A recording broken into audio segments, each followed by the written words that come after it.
Hey, this is Lorena, and I wanted to do a strip quilt that I designed for you. I wanted to make this a skill builder. Skill builder. You know, there's no other ways in building skill than to keep working at it and still keep doing it. I just recently did a video on how to sew straight lines.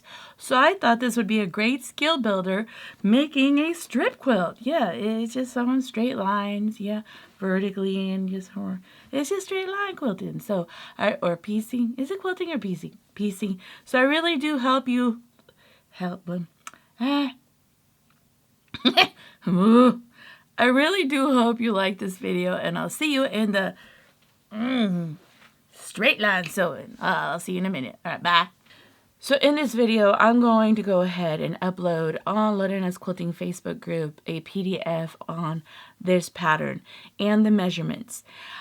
You're going to need 17 colors if you want to do it colorful, or you could do 17 of a color, but I kind of wanted to do a rainbow a little bit. You're also going to need 17 pieces for a background color, and that's just to build the center of the design. What I ended up doing is I got my colors and I arranged them the way I wanted them to be arranged.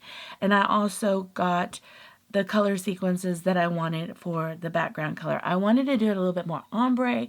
Now after I did that, I went ahead and I separated or sectioned about 4 pieces, 4 of the colored and 4 of the background colors, and I separated them. I recommend you pin them together, or you just layer them on top of each other like you see me doing here, and then just start working at one section at a time. Now we're going to start building the row. All right, you're going to get your colored fabric and your background fabric and put it on your mat and cut off the selvage. I tend to line the fabric to the lines of the mat, and then I count my little squares, because that's an inch, and then line up the ruler to the line of the mat or whatever measurement I need, and get my rotary cutter and just cut the strip. I also do the same thing with the background color. All right, now that you have your cut pieces together, you want to kiss them facing each other and then line it up. You want to make sure that you don't see any color on either end to make sure they're right in line. Then you go on your sewing machine and sew a 4th. And do that with all your sections until you get a whole long strip. The measurement should be 48.5. Then you're going to get your strips that you put together, and you're going to iron towards the dark on the back side, and then go and iron towards the top. You're going to have 2 pieces, and after you have your 2 pieces together, you're going to pin them. And I want you to make sure that you kiss your fabrics and then line them up to the edge that you need to sew them and pin all the way down. After you pin, and this is why I like pinning, you don't have to worry about if your fabrics are together when you're sewing. When you go on your sewing machine, all you have to worry about is sewing a straight, beautiful, long seam. Of course, you're going to go all the way down. Now, if you cut your pieces together, they both should be the same exact measurement. Okay, so I opened my 2 fabrics together, and then I looked at my PDF, and this is what it should look like. Then I folded my material together after I ironed it, and I put it aside to work on my next 2 pieces. I used the PDF to keep me organized and make sure that I'm cutting the measurements I need to. And this is what my first 4 sections look like. Then I went ahead and I ironed the material facing up. Now I went ahead and put this section away and started working on my second area. The neat thing about this area is all the measurements are exactly the same cuts, same measurements, and I pieced it together.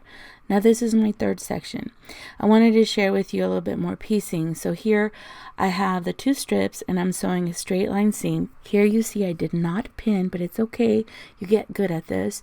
I opened the seam, and then I added the 3rd piece, and I did the same exact thing that I did with the first 2.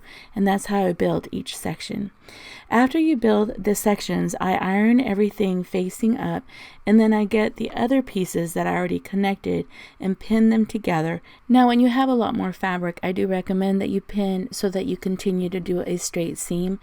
The weight of the fabric sometimes pushes the seam away from the needle or the foot, so this helps a lot.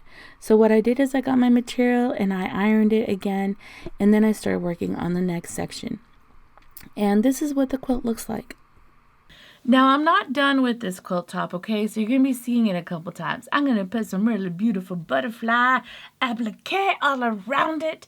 I think I'm doing a flower on the border. On the next tutorial, I'm going to add the border, and I'm going to also do a couple videos on some beautiful butterfly applique.